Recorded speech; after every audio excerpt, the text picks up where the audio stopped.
Today we're going to talk about a couple of different types of feedback. To demonstrate this, Sabine is going to be our jump roper, and we're going to use this to monitor her heart rate. And we can watch her heart rate change by looking at this watch. For example, Sabine is trying to jump rope within a target heart range of 120 to 140 beats per minute. We can call the target heart range her bandwidth, which means that we will only give her feedback when our target heart rate is lower than 120 or higher than 140.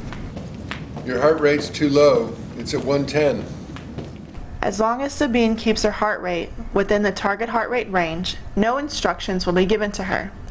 A lack of knowledge of results can actually serve as indirect encouragement because Sabine knows if no instructions are given that she is performing optimally and no changes or improvements are necessary.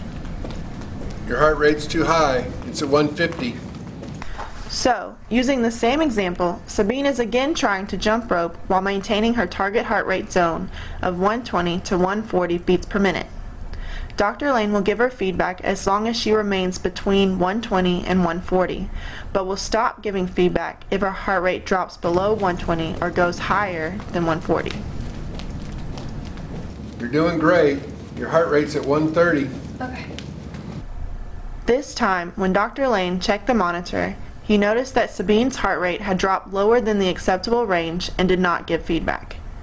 Sabine understands that this indicates that her performance is poor and that in this example she needs to either speed up to achieve her target heart rate zone. Sabine was able to successfully judge and correct her own performance and received positive feedback when she acceptably increased her heart rate. Good job. Your heart rate's back in its target zone. Okay. Bandwidth KR basically reduces the amount of times you give information to the learner. It has been shown to be more effective than schedules that give information after every trial in increasing consistency of performance and increasing learning effects. Another form of feedback is reverse bandwidth KR.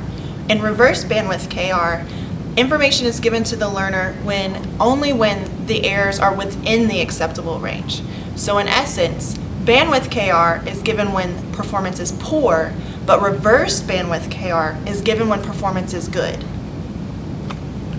Bandwidth KR and reverse bandwidth KR could be termed opposites.